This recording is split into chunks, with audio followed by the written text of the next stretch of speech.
Albert Schweitzer once said that the three best ways of leading people are by example, and by example. Surveys, studies, and research repeatedly tell us that role modeling is one of the most powerful means of influence. This is why many of us become confused when we see endless examples of poor role modeling in some in the most key leadership positions. The ILET Network Leadership Through Action Award was uniquely created to recognize that leader who acts out and follows through on their commitment to others with their actions.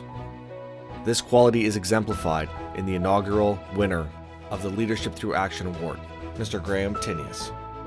Graham is an 18-year law enforcement veteran currently in Sandy City, Utah. Those who know him would tell you that Graham was born to serve. On the job, Graham has displayed his leadership qualities while servicing as a field training officer and patrolling the vast parklands of Sandy City. Graham is also deeply involved in the not-for-profit training organization, the National Association of Field Training Officers. With NAFTO, Graham works to bring affordable, contemporary, and necessary training to FTOs across the country. While any of that might be enough to award Graham this recognition on its own, it is his passion and call to serve others that has earned him this award.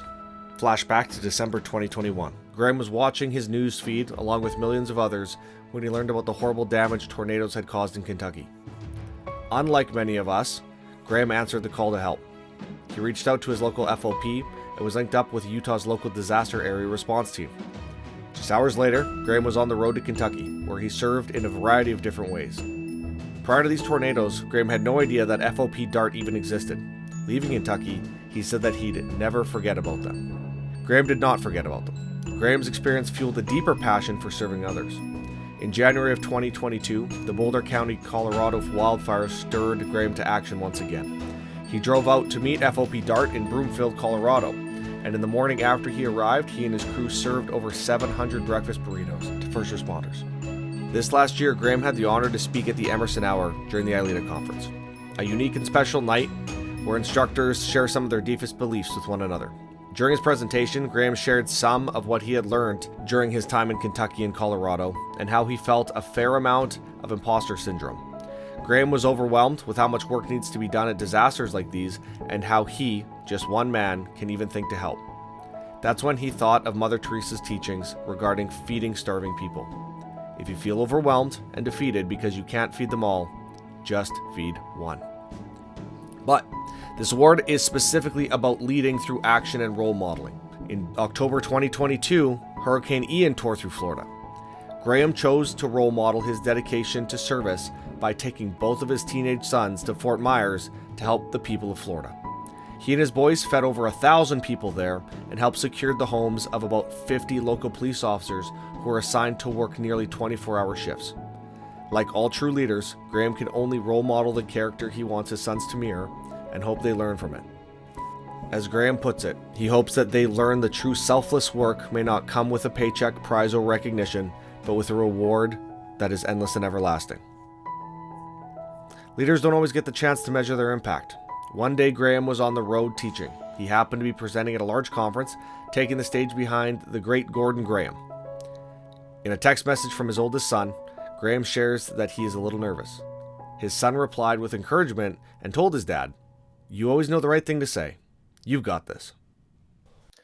And Graham, I can't think of a better measure of an impact that a leader has than what you've shown over the last couple of years, brother. And sorry, I'm getting a little choked up. What you do and what you've done is inspiring to me. So I want to thank you for that. And so I don't have to talk. Here's a video that Paul put together for. Hi everyone, Paul Hasselberger from the National Association of Field Training Officers. And on behalf of NAFTO and the Executive Board, I want to congratulate Graham Tinius on receiving the inaugural Leadership Through Action Award. Having worked with Graham, with NAFTO for the last few years, no one quite embodies the idea of working versus talking quite like Graham. And we're lucky to have him a part of our board, and NAFTO has certainly benefited from his hard work. So congratulations, Graham, you deserve it. That's not all, because of course I always go above and beyond. Graham, there's somebody here who I would like to bring up to the table as well. This is Captain Corey Hess from Sandy City Police Department. Surprise! I feel like I've been virtually creepily sitting in behind your forest there, Graham, waiting to say a few words to you. But on behalf of Chief Severson, who wanted to be here but had a conflicting appointment, we want to say thank you for all that you do for us here in your home agency. I met Graham originally through NAFTA when I was the sergeant over our FTO program, and we went to a training that he put on. The lieutenant and I, lieutenant, then started trying to target Graham to come to us, and we finally got him. So well deserved, Graham. We appreciate the example that you show for us. We do have a lot of younger officers in our city as well. And it's good to see a good role model and one of their own. So congratulations, way to be the inaugural winner of the Leadership Through Action Award. Congrats.